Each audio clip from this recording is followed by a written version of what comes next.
make some comments about the quality of the lectures. I will distribute ice cream after we go out of the lecture. And no relation between the two parts of the sentence. So yesterday I started talking about the quantum Hall effect.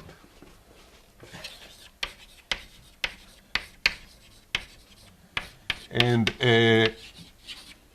other than being motivated by the beauty of the effect, of course my motivation is to tell you about the quantum Hall effect as an arena for generating topological quantum computation, for generating a system that has a ground state degeneracy, and where you can apply unitary transformations by playing with parameters in the Hamiltonian.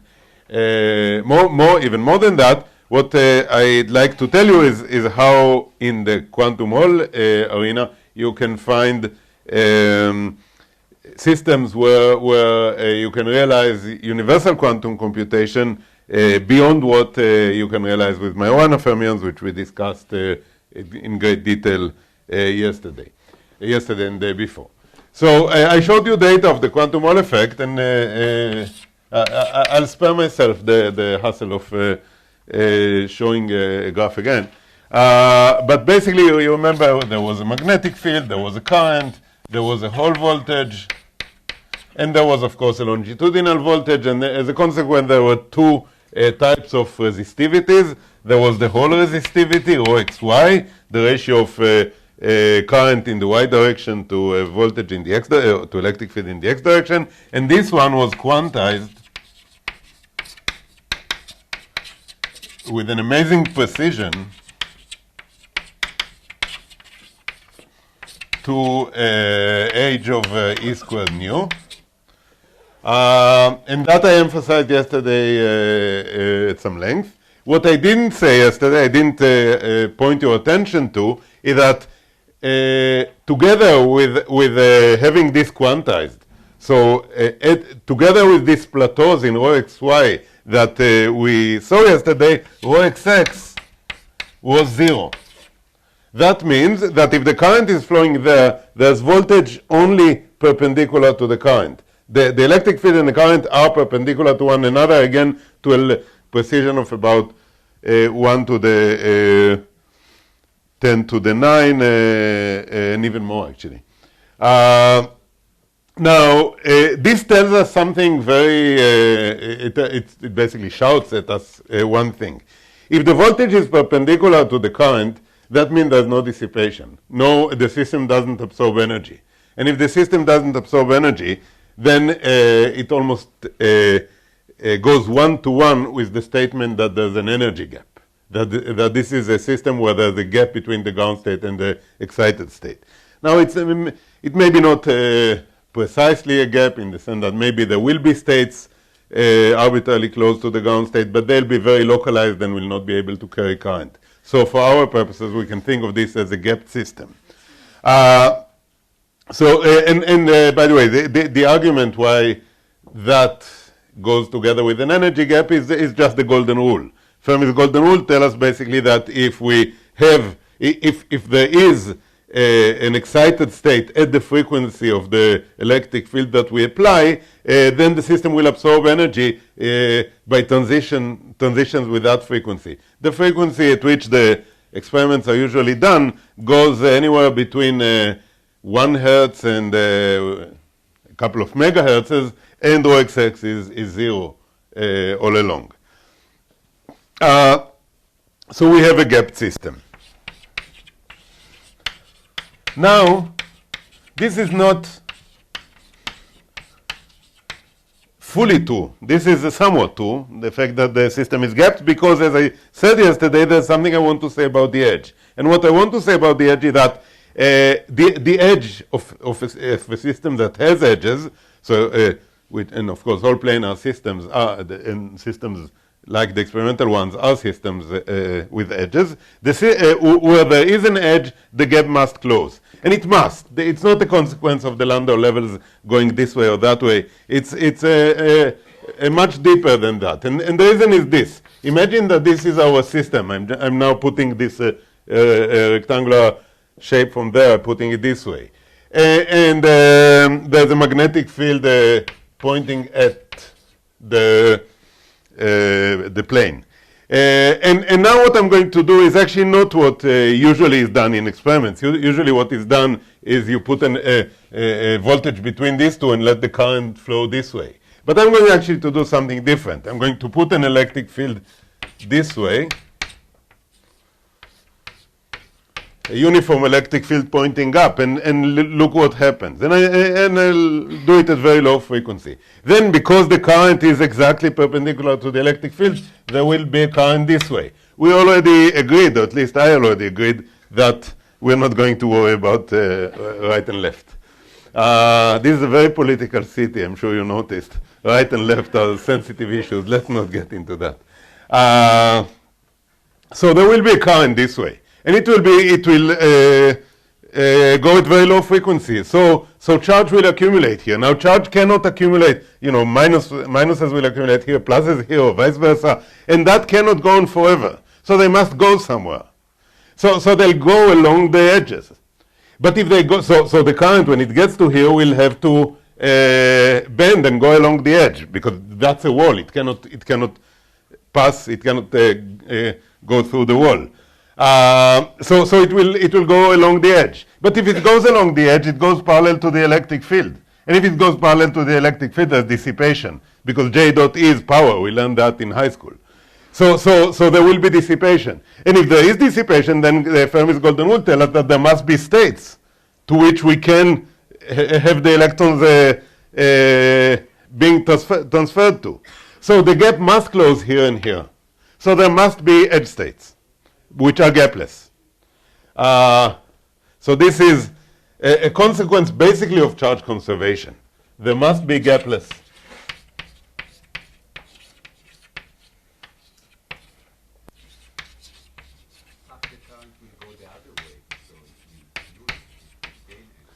There will be a current going this way here and going that way here. No, even on the left.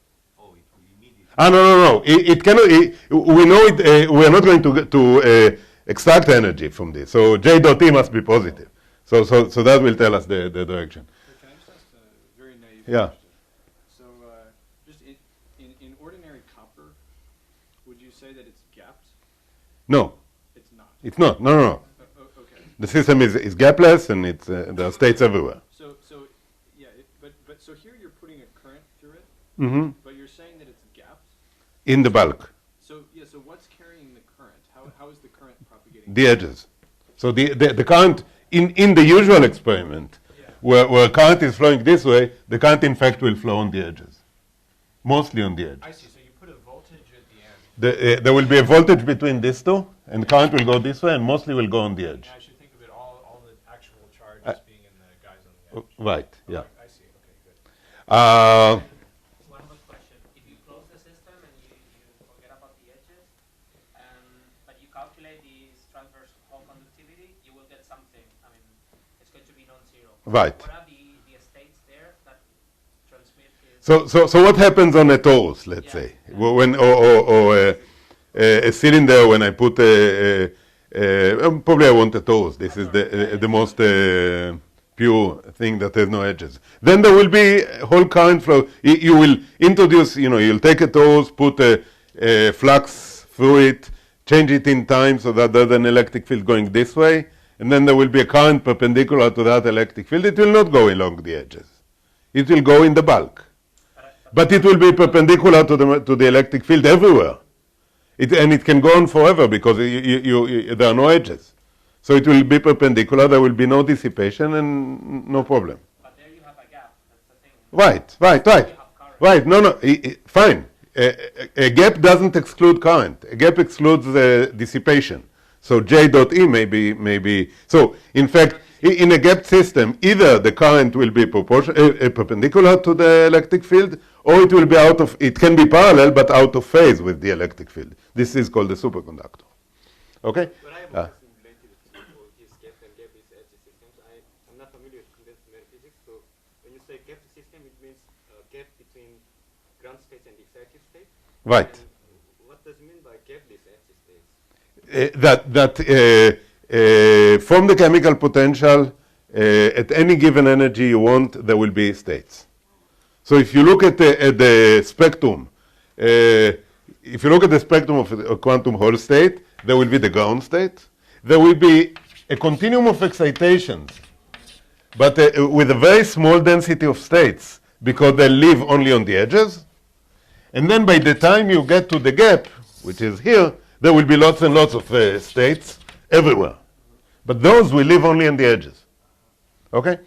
Now, so the edges are one-dimensional systems, which in fact are chiral, because you see the electrons here flow only in this way, and the electrons here, believe me, will flow in the other way. So we have two chiral modes, one-dimensional modes.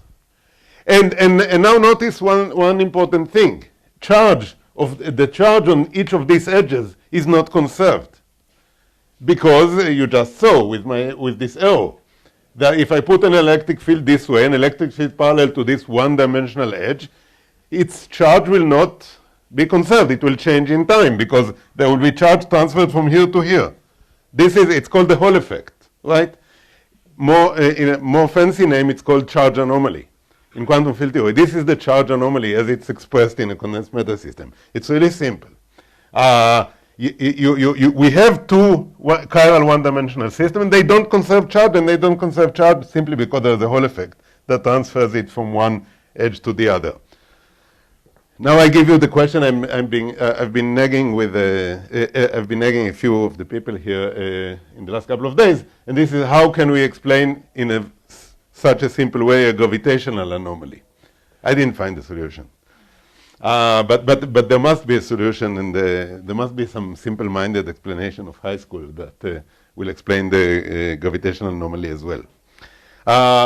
So far, so good? Okay.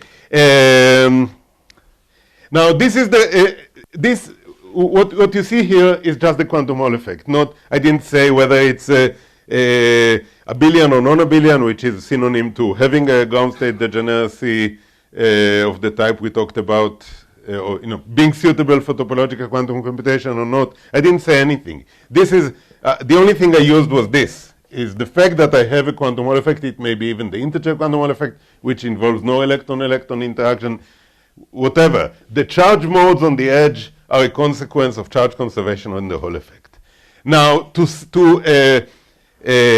have what's needed for topological quantum computation, which is the possibility of having what I called yesterday non-abelian quasi-particles, which are sort of the analog of vortices in this fluid, that will introduce ground state degeneracy, and that I will be able to interchange and carry out topological manipulations and so on and so forth.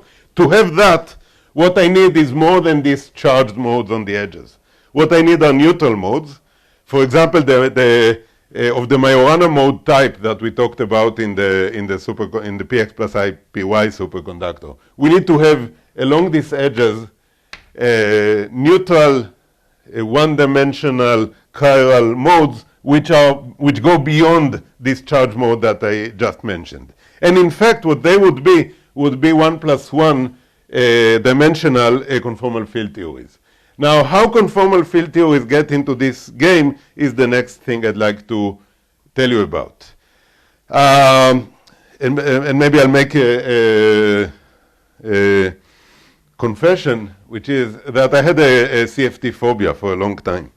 So I thought, what can I do against it? And there are two possibilities: an expensive one and a cheap one, or maybe one I would pay for by my personal money and one by research money. So the expensive one would be to go to a shrink and try to overcome a phobia. The better one was to take a student and ask, or to take, in fact, in my case, 2 students and ask them, "Can you help me?" And they did.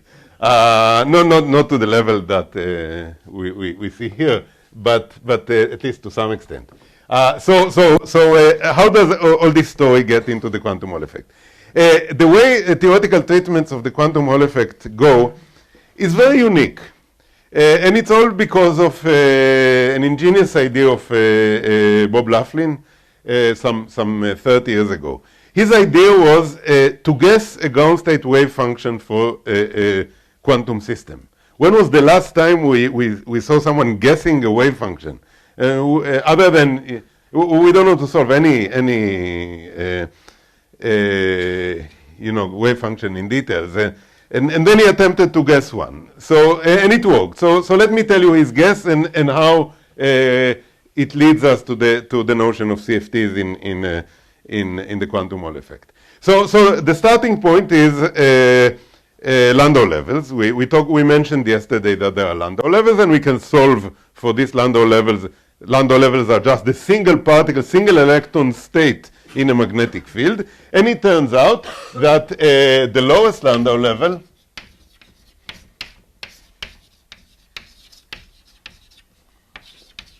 has wave functions which go, they're degenerate energy, and they have one quantum number which is the angular momentum, m. And the expression is z to the power m e to the minus z absolute value squared over 4LH squared. Now let me say what each of these means. Z is just, we are talking about a two-dimensional system. Z is x plus iy. And LH is known as the magnetic length, and LH squared is just hc over EB. So it's the only length scale, the only quantum mechanical length scale in the problem. Basically, there's one flux quantum per distance LH squared up to pi's and stuff like that, per area LH squared. So these are the wave functions. Now, the simplest thing would be to calculate, if we are in the business of analyzing many body wave functions in first quantization, the first thing to think about would be to look at one full lowest Landau level. So this would be to fill all states. But what do we mean by all states? There are infinitely many of them. Because m, I didn't say that, but m is an integer, a positive integer.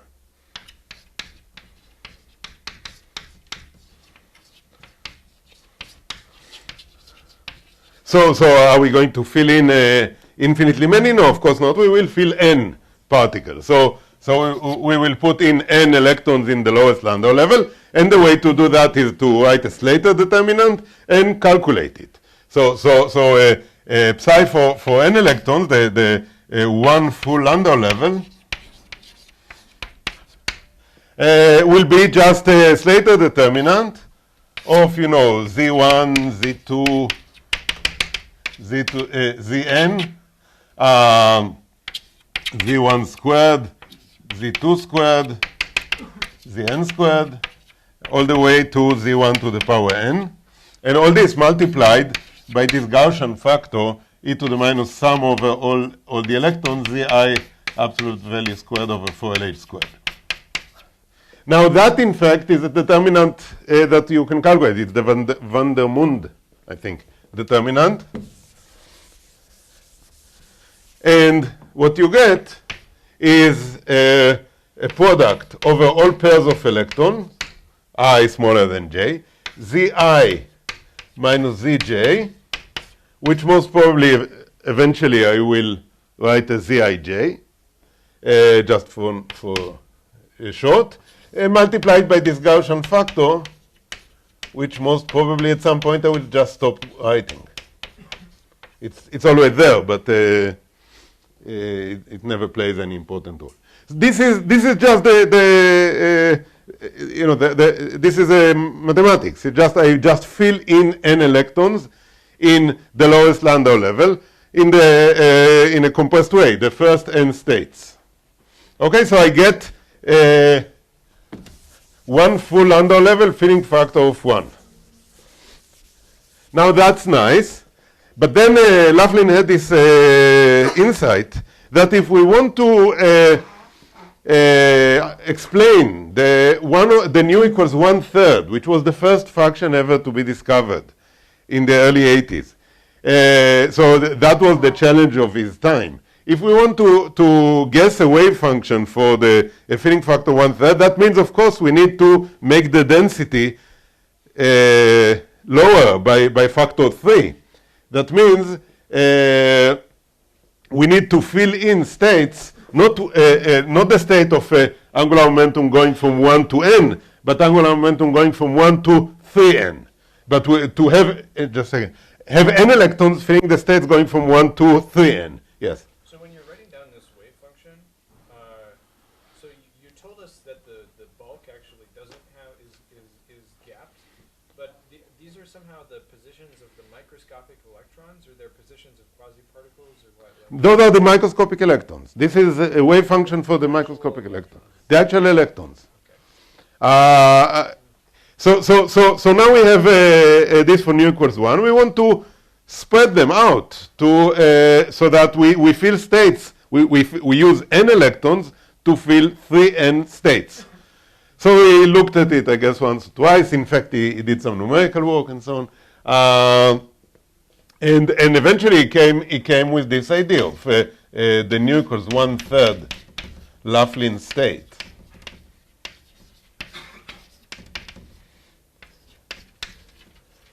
Which was, let's look at this and just, minimal work.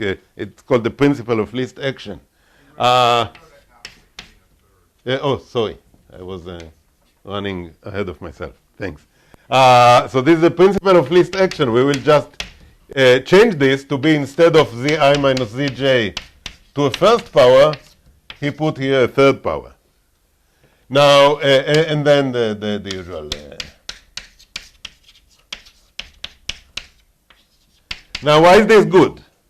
It has some good properties.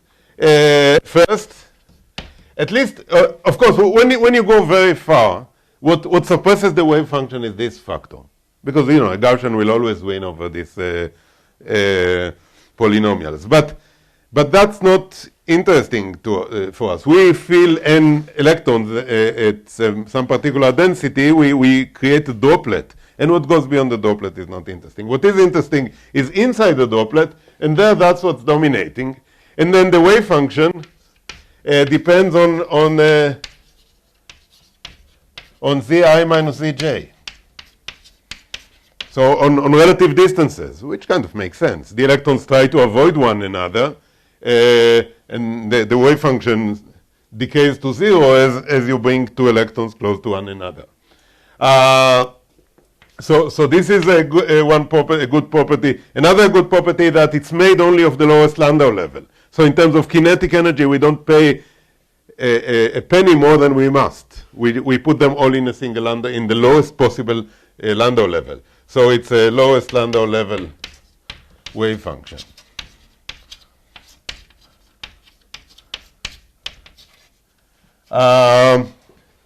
What else makes it good? I think those are the two things. It describes how electrons avoid one another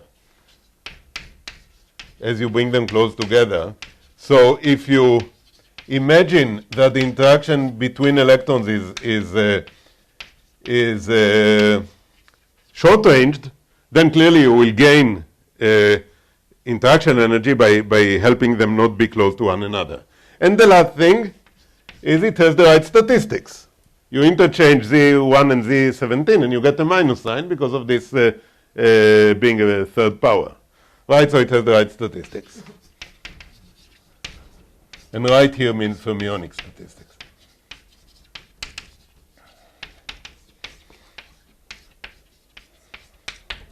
How do you know it's the lowest level Landau? Because it's all made of zi to the power m e to the minus z absolute value squared. So basically, once it's all analytic, it's all lowest Landau level. If it doesn't have any z bars, you're fine. So now, time passed,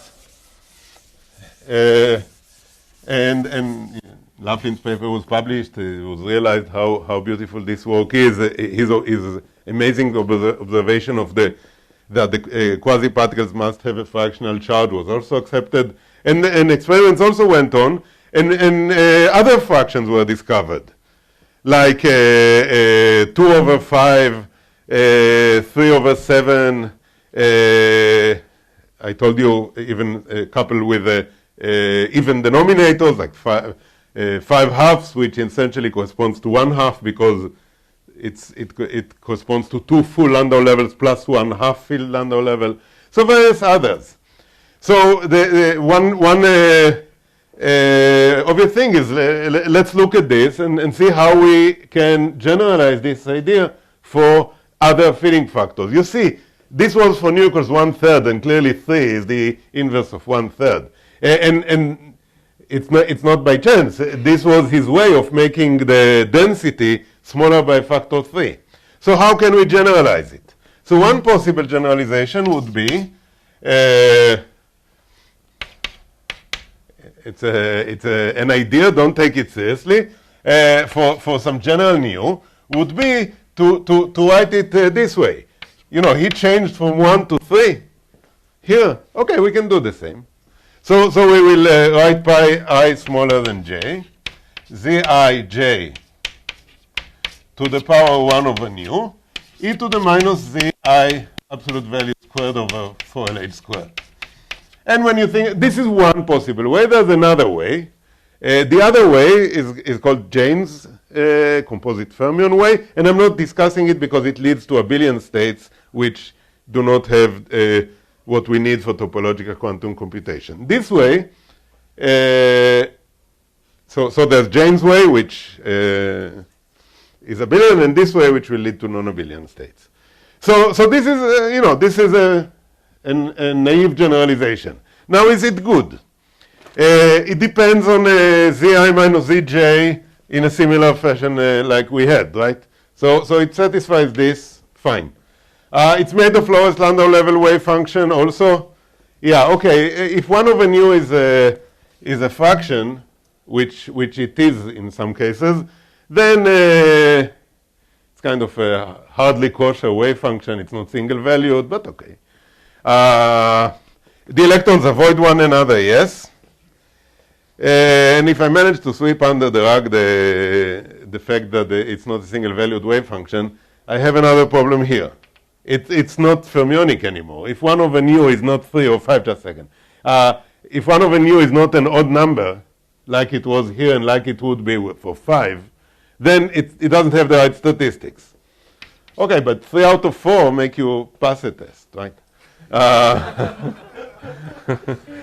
So, yes, Dawson. So how close is the Laughlin, the ground or the energy obtained with the Laughlin state as compared to the exact ground state energy like obtained with numerical simulations? So it's amazingly close. Not only that, but people numerically, I'll come back to this 3 out of 4. Don't think I finished with that. People look at the overlap, numerically, the overlap between the exact ground state and the Laughlin wave function as a function of the number of electrons. The number of electrons depends, of course, on how many you can diagonalize exactly using your computer, and that changes with time. I think that Laughlin did 3 or 4 or 5 electrons, and so overlaps which are really incredible, 0.999. Clearly, for 10 to the 15 electrons, the overlap will be 0. No one can guess a many-body wave function exactly. It doesn't make sense. But the overlaps stay very, very high, very close to 1 for a pretty large number of electrons, for like 12 or 15, this kind of numbers. So this is a very good guess. And it turns out that you can play with the interaction between electrons that you introduce, and still, it's a very clever guess. So how close is the ground state energy? So it depends in what, how can I measure, being close or not close. I think it deviates in a few percents, but I'm not sure about this number. Is there a different system for which this is provably the ground state? Yes. Yes. In fact, I'll mention it. So anyway, we are stuck with a situation where we have a wave function that's not fermionic for a system of electrons. This is, I don't know how you grade exams, but that doesn't let you pass the quantum mechanics exam. So we must fix it, right? So we must multiply it by something that we will call f, for fixing or for function or for the F theorem. And it must be some function of the z's. Probably we want it to be a function of pairs of z's. And we want it to have one role. And the role is to fix the statistics, to make sure that as the particles get close to one another, they will, this factor, when combined with this factor, will make the wave function fermionic, will make it antisymmetric to changing to electrons. And in fact, you know, think about nu as being 1/2.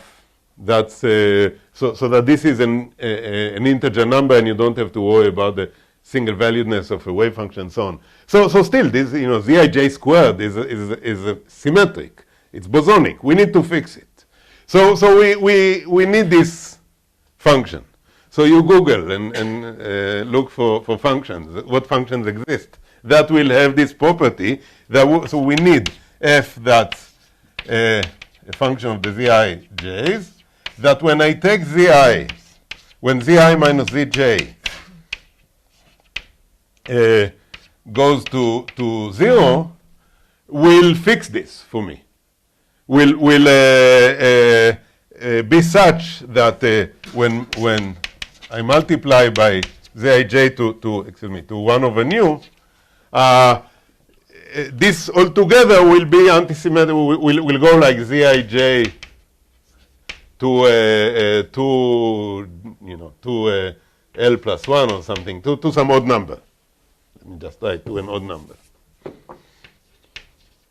Odd integer.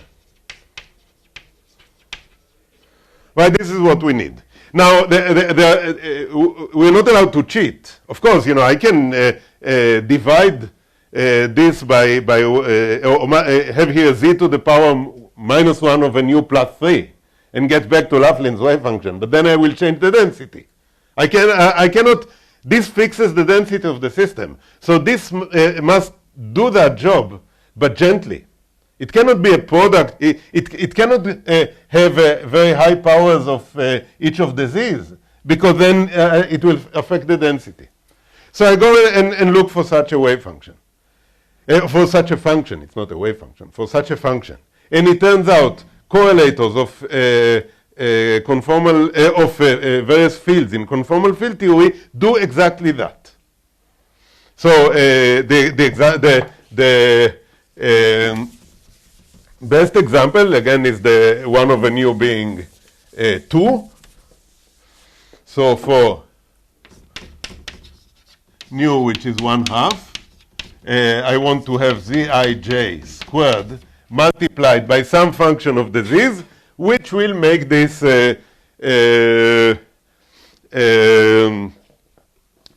odd under antisymmetric to interchange of particles. So it turns out this this function will be the antisymmetrizer of the following thing: 1 over Z12 times 1 over Z34 times 1 over Z2n minus 1 2n. And we'll write a wave function for an even number of electrons. This is good enough.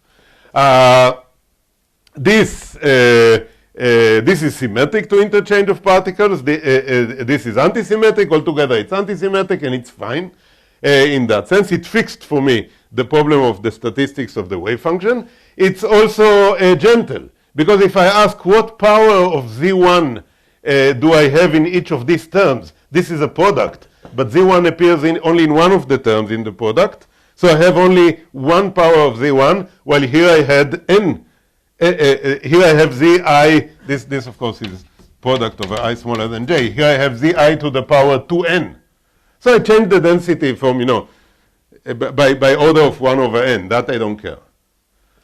But I fix the statistics. Now, there's only one kind of subtlety that I have to make sure, and this is that this will not be 0.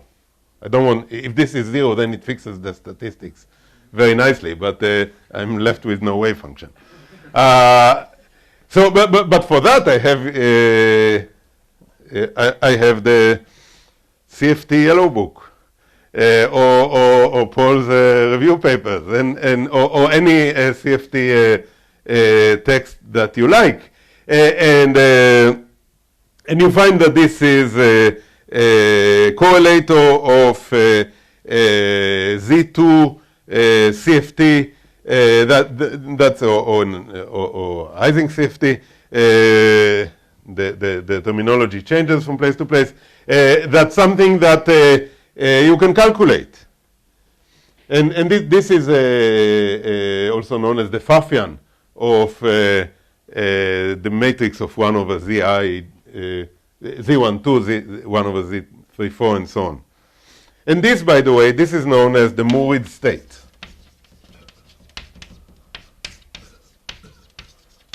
Murid, for the reason you would expect, that they found it,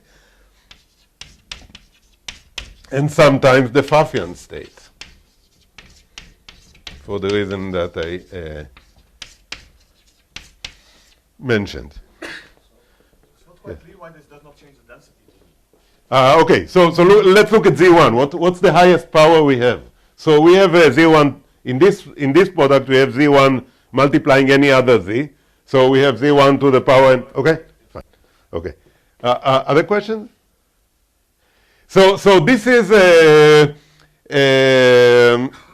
this solves for us the problem of the statistics, and it gives us a wave function that has all the good properties that the Laughlin wave function had, but it goes beyond the fitting factors that Laughlin and later Jane had wave functions for. So if we are in the business of coming up with wave functions, this is a wave function that looks a good guess for a fitting factor for which we didn't have a wave function before. And Moore and Reed got this guess after the discovery of the 5-half state. Now I'll say one more thing about this, which is important. Okay, this factor we understand it's pretty much a generalization of the Laughlin trick. What about this? Have we seen it before? Depends who we refer to. I think the one who saw it, actually I'm not sure, but I'm not sure exactly who I was going to credit Dyson for that, but I'm not sure I might. In any case, this can be shown to be a wave function for a px plus ipy superconductor, two-dimensional superconductor. So just this, and of course projected to a fixed number of particles. So when we talked about a superconductor, we said we can describe it in a mean field theory with the Bernoulli of the Hamiltonian that doesn't conserve the number of particles. And I was asked, I forgot by who, but I was asked, but what if we want to talk about a closed system? Yeah, I think the question even involved sending the system to space. But if we have a closed system whose number of electrons is fixed, how can we translate the BCS theory to a fixed number of particles? So that exercise was done by Dyson. And if you do it for a px plus ipy superconductor, that's the wave function you get. So there is an intimate relation between the px plus ipy story that we talked about yesterday and the day before and one particular quantum Hall state. But now, of course, you can say, well, okay, if we manage to find such, we managed to find this function as a correlator of a particular CFT. There are many CFTs that, you know, we've been hearing about that in the last few days in the context of entanglement entropy. There are many CFTs, so maybe we can go and look at other CFTs and see whether they can fit to us or can help us create wave functions for other fitting factors. And it turns out that's the case. So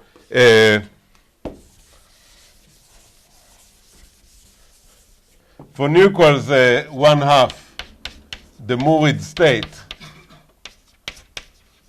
involved correlators of Z2 conformal field. It's also called in the jargon Z2 parafermions.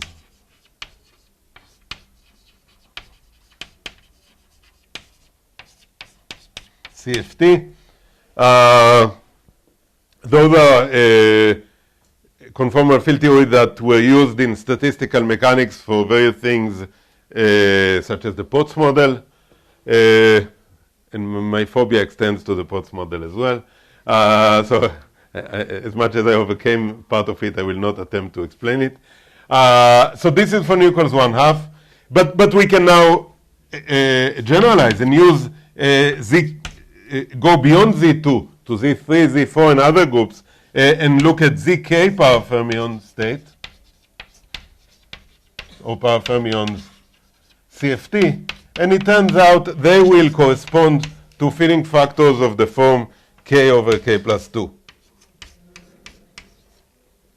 So are these just unitary minimal models? Yeah, yeah. And is all of them or some subset of them? I think all the unitary ones. Well, yeah, I mean, yeah, but it's all the unitary? I think so, yeah. Okay. What's a parafermion? Okay, so now let me say something about these CFTs. Because just to put us on a roadmap, what I'm supposed to do is to get us to a non-abelian states where there will be Gauss state degeneracy, and we'll do topological quantum computation and so on. So what I got us so far to was a set of wave functions for some filling factors. And I need to make that connection, right? So I said that such functions exist, and there are correlators in the CFT. Now, what is a CFT for my context? And this is off the record. I hope no one will watch it.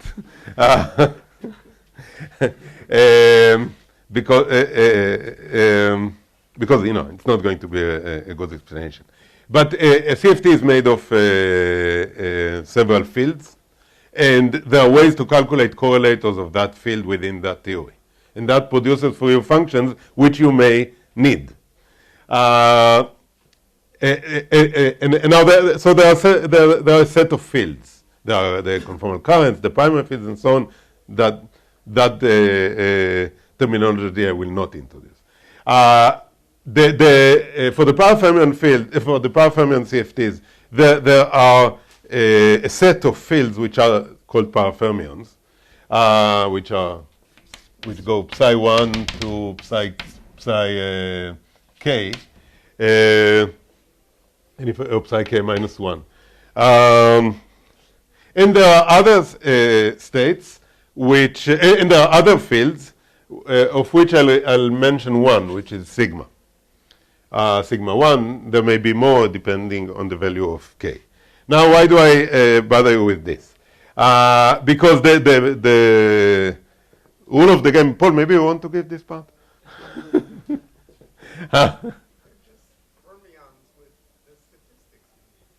Okay, he did it short and clear. The magic of CFTs is that if you put any of these fields into a correlator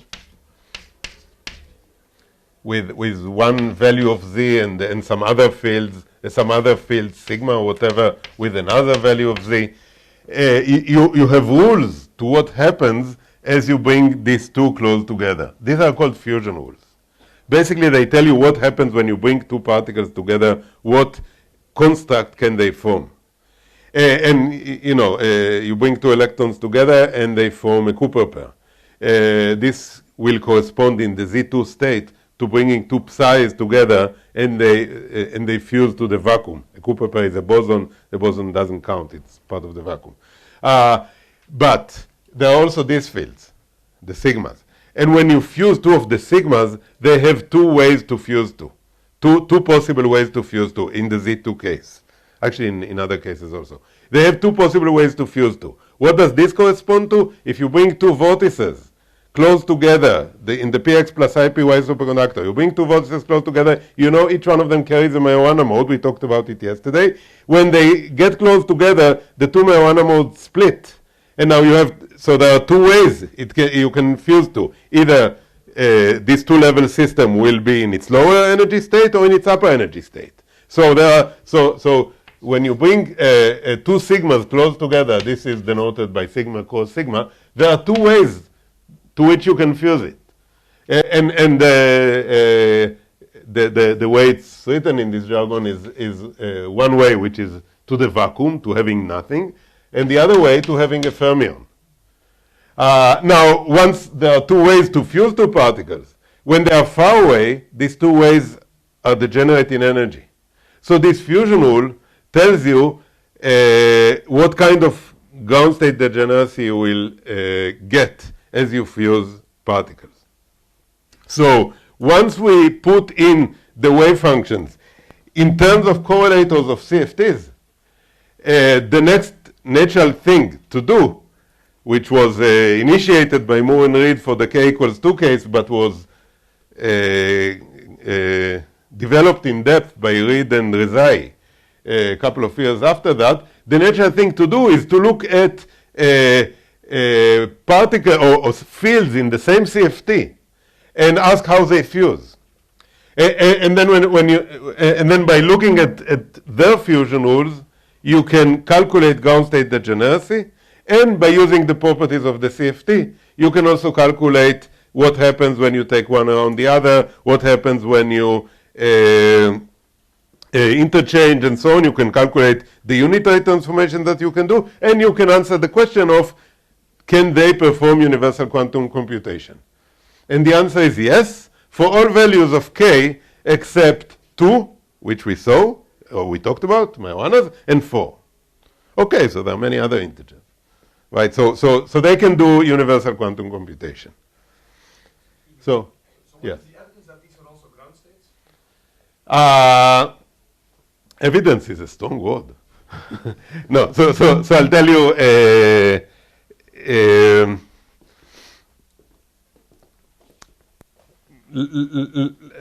let me say the philosophy of this. What we've been doing here is producing wave functions. Now, I'll combine this with Paul's earlier question of, are there Hamiltonians for which this wave function can be proven to be the ground state? So that's question number one. You can say, okay, we have wave functions, but in search of an Hamiltonian. It turns out there are Hamiltonians for which this is the ground state wave function. These Hamiltonians are lowest Landau level electrons, or actually you usually do a small modification of the problem to deal with bosons. So let me explain it for bosons. So it will be bosons in the lowest Landau level with a particular type of interaction. And the particular type will be a crazy interaction for which no k plus 1 bosons are allowed to be at the same point. So it would be delta of Z1 minus Z2 delta of Z2 and so on. So that the point is the interaction excludes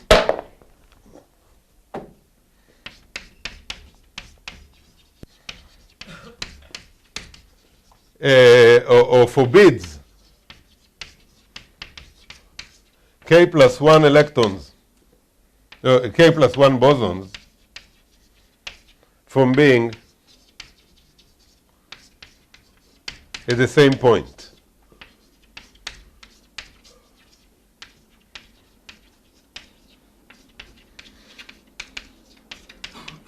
Okay, so this is there's a set of Hamiltonians for which this can be proven to be in a ground state.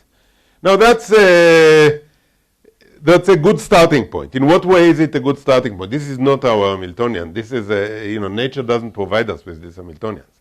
But you can do the following thing. You can construct an Hamiltonian which will be lambda times this let me call it hk plus 1, this artificial Hamiltonian, plus 1 minus lambda times the real Hamiltonian, and look at it numerically, and ask whether the energy, as you change lambda, whether the energy gap closes or not.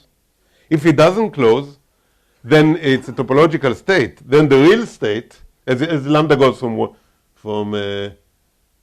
to 0, right, from 1 to 0, if the gap doesn't close along the way, then the topological properties of this state, which are all given by these crazy fusion rules and so on, will be reproduced here. If the gap closes, then okay, it was a nice try, but you don't get anything out of it. And this exercise was done for k equals 2, and the gap doesn't close. For k equals 3, maybe I shouldn't say, I don't know of a paper that does it, but it's a question there. Well, yeah, so I think, am I right in saying here that so the CFT is not really physical here, it's just a way of giving you some function which has properties that you like. Is that right? That's a way of saying that, which is more or less a correct way. Another way of looking at it is through flux attachment. And in that way you say, we have an Hamiltonian for electrons in a magnetic field. And we'd like to carry out, we don't know how to solve it. We'd like to carry out some transformation that will map it onto another Hamiltonian. Maybe we'll have a better luck there. So there's a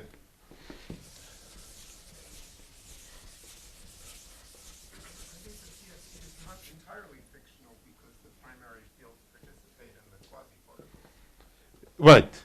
No, but is it? It's hard to say whether it's real or not.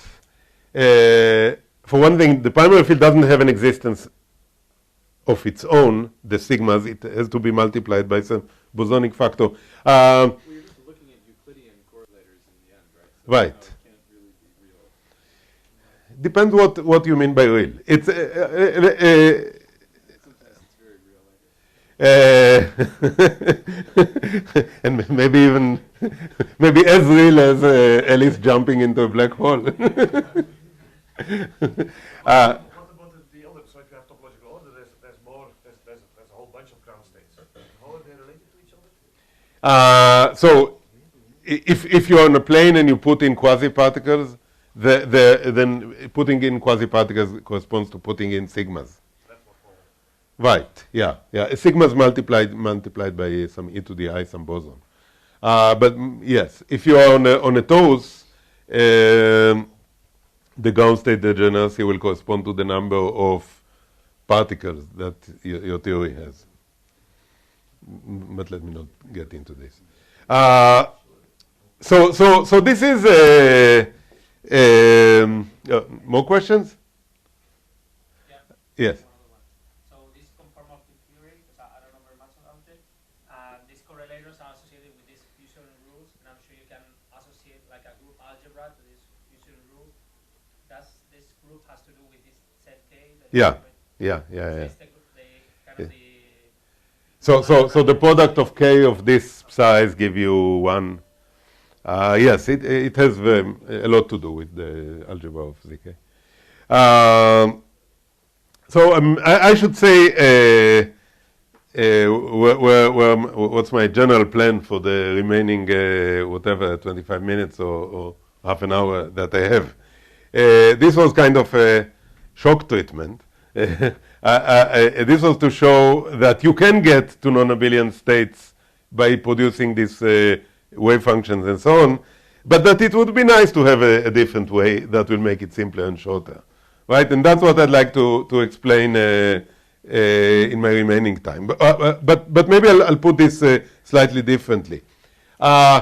Here what we saw was a mechanism to produce a set of topological states by guessing a wave function, by using a CFT that will introduce quasi-particles, that will introduce fusion rule, that will get us to non-abelian states, and so on and so forth. We have, if I can put it this way, we have a proposition for a topological state. And now we can go to our system of silicon or gallium arsenide or the graphene with our wave function and ask, are you willing to realize it? And the answer to this will depend on details. On, there are many possible states, and who gets to be the ground state depends on very, very dirty details. It's not a topological question at all. For example, there are many ground states, even just for simple-minded quantum Hall systems. The system may choose to form a charge density wave instead of a quantum Hall state, and so on. There are many ground states, and the question of who has lower energy is by no means topological. But in any case, we have here a route to generating non-abelian states with a universal, with a quasi-particle that will satisfy universal, or that will allow for universal quantum computation. So where do we see the non-abelian part here in this wave function? It's the fact that when you fuse two of these primary fields, there must be some physical object that corresponds to this primary field. In fact, that physical object is the quasi-particle, what's the analog of the Laughlin quasi-particle. And when you fuse two of these quasi-particles, they have two ways to fuse. Yeah. So you can only get certain rational numbers out of that. Right. Whereas you sort of said that, because of impurities, you can imagine getting any rational numbers. Right. So what's going on with that? That's one way. You can go more complicated. You can take quasi-particles within that particular state and fuse them in some way and condense. You can go to various levels of condensation that will eventually produce every rational number that you want. They become less and less, so at the end you'll have the Hamiltonian forbidding 35 electrons from being sort of in the same neighborhood or something. You can produce whatever you want, but it gets farther and farther from any physical sensibility. This does have good properties as a wave function. Answer that question. I don't think that's a sufficient condition, I thought, to show that your representation on the ground state degeneracy is necessarily a non-abelian representation. Even with fusion rules like this, you could get unlucky and it still could be abelian. I think that if you have fusion rules like this, it would always have non-abelian particles in the spectrum. That doesn't say that they will necessarily be the lowest energy quasi-particles. But you will always be able to produce them at some energy cost. That I think is... I was defining abelian and non-abelian to be something different. That's the induced representation on the ground state degeneracy. And I agree if you bring it up. Right, yeah. Other questions? So in my remaining time, I'd like to first of all, follow Daniel's lead and in giving some time to something I'm doing, and tell you about ways in which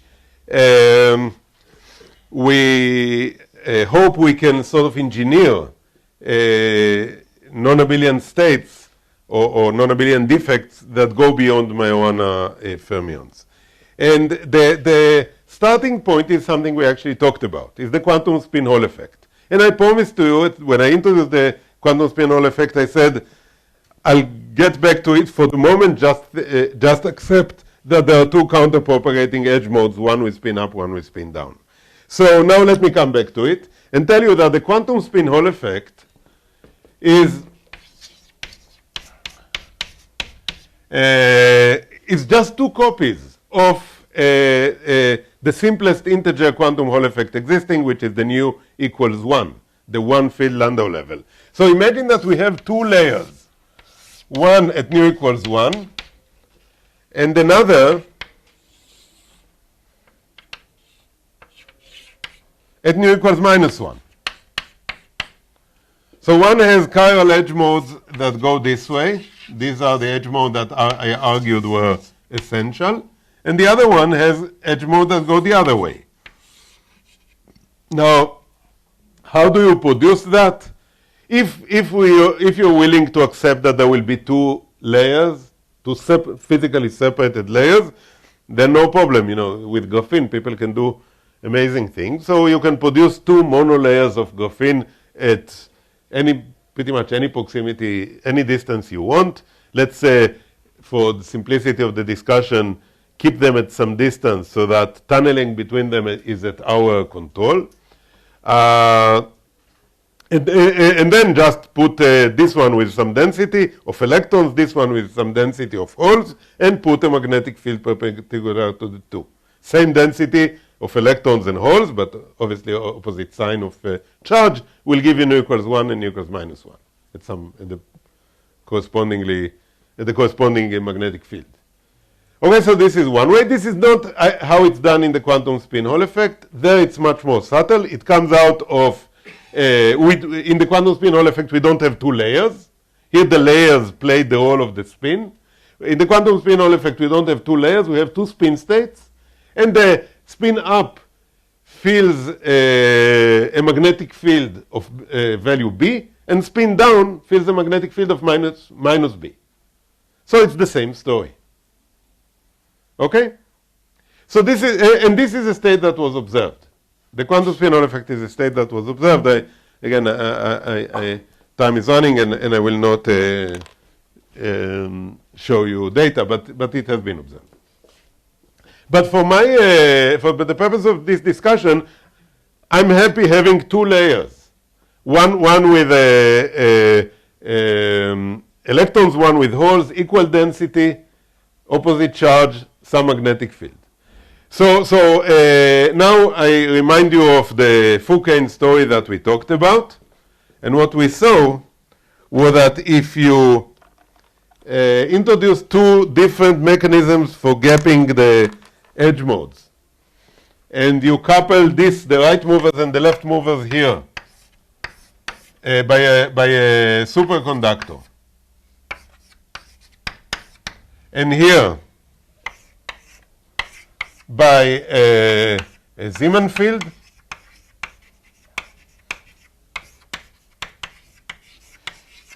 if you couple here by a superconductor, so a superconductor is something that will Cooper pair an electron that's right moving with an electron that's left moving, and here by a Weizmann field, which is something that will backscatter a left mover into a right mover, and vice versa. If you do this, at the interface, you will have a Majorana fermion. Right? This is what we said when we talked about the quantum spin Hall effect. This was the Foucault Majorana fermion. But now, once we don't think about the quantum spin Hall effect, but about a bilayer system like this, we can say, fine, let's just now increase the magnetic field by a factor of 3, and this will get us to a filling factor of 1/3 and minus 1/3. Okay, there will still be two charge modes, as we said. There must be charge modes for the quantum Hall effect to make any sense, in particular to conserve charge. So there will be still edge modes, and we can still couple them to a superconductor here and to a Weizmann field here, and we can ask what will be the defect that will form here. Okay, what kind of ground state degeneracy we will have? Because we know, in the Majorana case, we know that if I now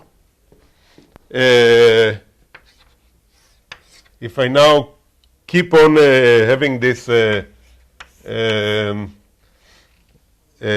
alternating array of superconductor Weizmann, superconductor Weizmann, then I will have Majorana modes at any interface, and I'll spare myself the rest of the plot, and I will end up with an even number of these Majorana modes, and the degeneracy that goes like 2 to the power n. Right? We talked about this yesterday. So this is what we saw yesterday. Now, what will happen if I do exactly the same thing, but now with this being nu equals 1/3, and here nu equals minus 1/3. What do I mean when I say what happens? What I mean is what kind of topological defects will I get here at the interfaces? What ground state degeneracy will they produce? And can they realize topological quantum, universal topological quantum computation? The question is clear? The motivation is, in some sense, this is a system we know and love. We understand. The Laughlin state, we understand at great detail. We know there is a system that will realize it.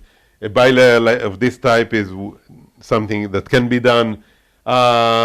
Can we force a system into a state that will be able to realize topological quantum computation in a good way, in a universal way? Okay. So how do we approach this? First of all, we need to have a description, a field theoretical description of the two counter-propagating modes. This, I should say, is a work with Lindner, who is from the Technion now, Berg with Nathaniel Lindner, Ernst Berg with my colleague at Weizmann, and Gil Rafael, who is at Caltech, and myself. And there were also more or less with us a few other papers looking at similar things by Clark et al. From it's a Caltech group, and by Vaezi,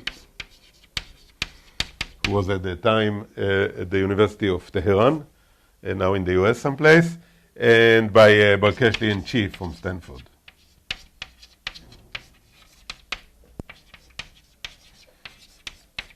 So Any systems, you're back to that question you answered facetiously like this. How is it done here? Okay, this is in general, how do you interchange things in 1D? So the rules of the game are this: you're allowed to do whatever you want as long as you don't change the ground state degeneracy, right? So let's now imagine a 1D system. You know, think about this edge as 1D system, but now I'll make it look like that. It's what I call the shoelace model.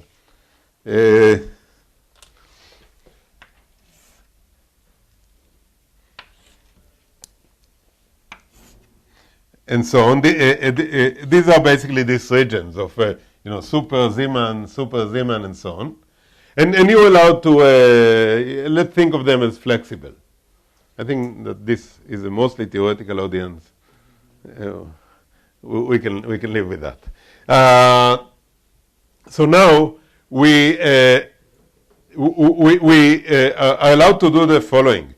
We're allowed to. We would like to interchange, let's say, this and that, these two. Okay. What are we allowed to do? Anything that will not change the ground state degeneracy. If I couple this to this, let's say if I flex, do you say that? Flex this to be in close proximity, I will change the ground state degeneracy. That's not a good idea. So what I will do is I'll break this and put here an extra Zeeman region that's very small. So small that the two marijuanas here are coupled, and they don't contribute to the ground state degeneracy. They are split. But now I can do the following. I can bring this guy close to them. Okay? So I have a group of 3 of them. A group of 3 must still have, one of them must remain a 0 mode. Doesn't matter what I do, one of them must remain a 0 mode. The wave function of the 0 mode, which initially was localized all on this, will move as I get, for example, if I make this couple to this and bring this one away, then the wave function that was, basically the wave function that was here was copied into here. So the process I'm doing is I want to interchange these two. Okay, I'm going to copy this into some other place, then bring this to here, and then bring this back from the sketch paper on which I wrote it.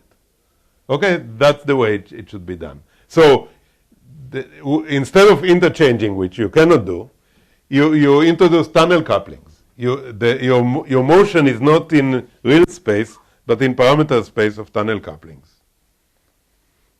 How do you preserve the directionality of the interchange? You don't. So if you introduce this tunneling, or this tunneling, whatever I said before, the outcome, whether it will be e to the pi over 4 gamma 1 gamma 2 or e to the minus pi, will depend on the sign of the tunneling matrix element that you introduce. It will not be, it will not depend on geography.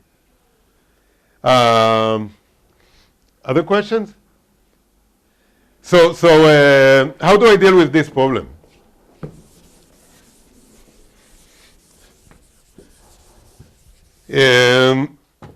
First, I need a description of these two counter-propagating modes. And those are 1D chiral charge modes. As I mentioned before, it's the simplest possible CFT maybe. It has the charge anomaly. It's just a free boson. Each one of them is a free boson, and the action would be dt phi dx phi minus some speed times dx phi squared. And whether this is a plus or a minus depends on whether I'm moving to the right or to the left.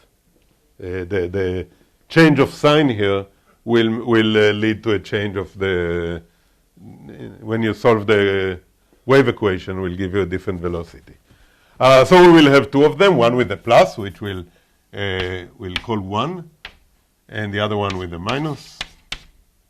And I'm not attempting to guess which is right mover and which is left mover.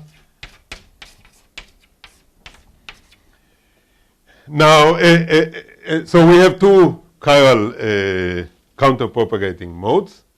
That so far doesn't have any information on whether this was a nu equals 1/3 or 1. That information will come in now when in fact, it's a matter of, there is an issue of, these phi's are defined only up to normalization factors, and the normalization factor that I like will put here a factor of 3 for nu equals 1/3. And then and then the place where this will be fixed, this is so far just a choice of normalization, the place where this will be fixed, where the filling factor will be fixed, is when I describe how the electrons when I explain how the electron is described. So here I'm going to have a coupling that Cooper pairs two electrons. Here I'm going to have a coupling that backscatters one electron from right to left. These two will be described by two cosine terms. One will be cosine 3 phi 1 minus phi 2, and the other one will be cosine of 3 phi 1 plus phi 2. One of them will correspond to backscattering an electron. One of them will correspond to Cooper pairing two electrons. So one of them will have an amplitude only in the yellow region, only in the yellow region, some lambda of x, and the other one will have an amplitude only at the superconducting regions, the blue regions. Okay? Details are not that important here. What is important is these cosines, because of this prefactor, will have several minimas. For those of you who know Luttinger liquid physics, this is pretty much a Luttinger liquid.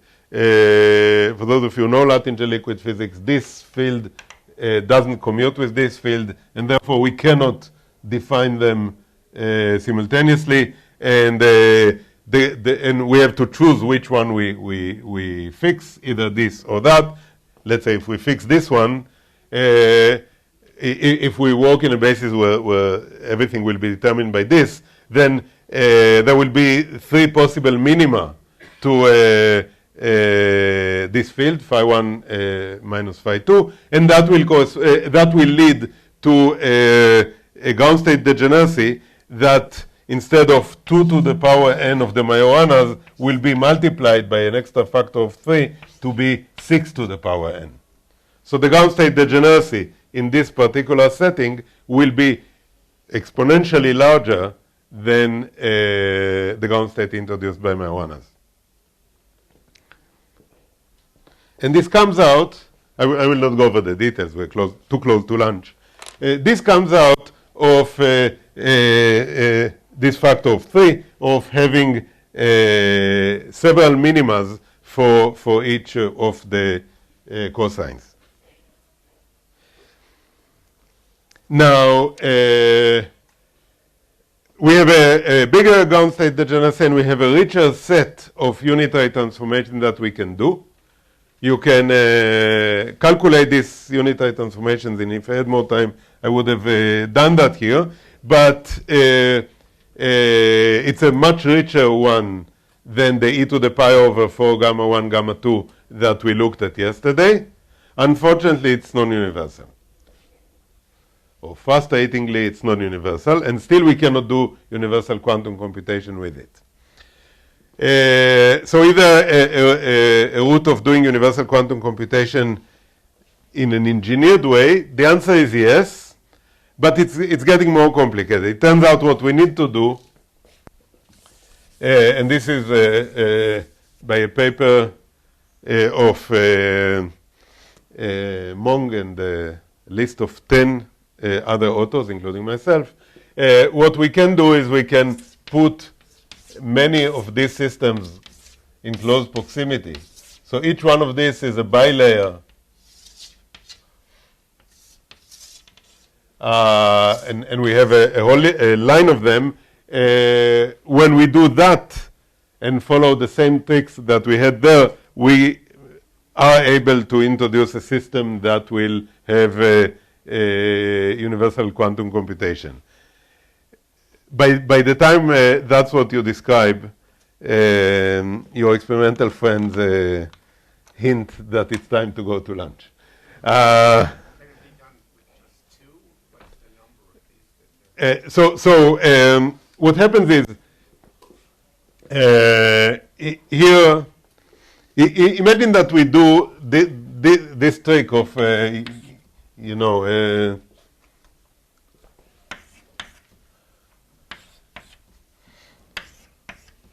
this kind of trick everywhere here. What's going to happen is that we will gap the entire system except of the edges. So, and then we will get a phase that does have the Z3 parafermion, the Z3 non-abelian particle that's also known in the jargon as a Fibonacci anyon. We will have a Fibonacci anyon, but we need to keep the edges far away from one another because they will carry this Fibonacci anyon. So you need to avoid tunneling between them. So in real life, probably 2 or 3 will be enough. In real life, also 1 will be hard to do. But many challenges have been faced with time, and maybe something can be done there with a sufficiently advanced graphene technique or something.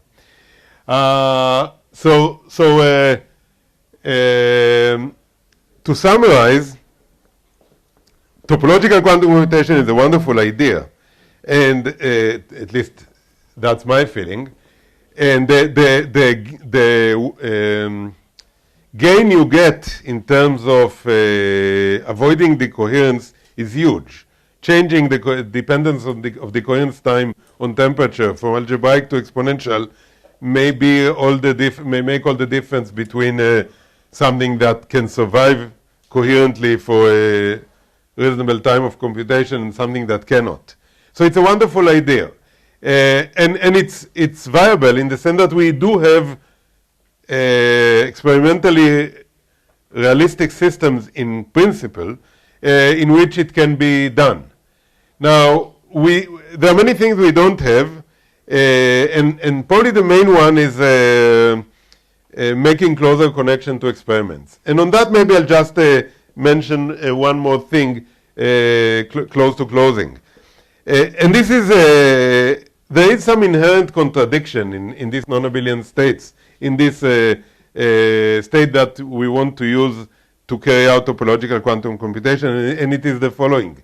We have states whose claim to fame is that they are insensitive to the environment, that nothing affects them. That's on one thing.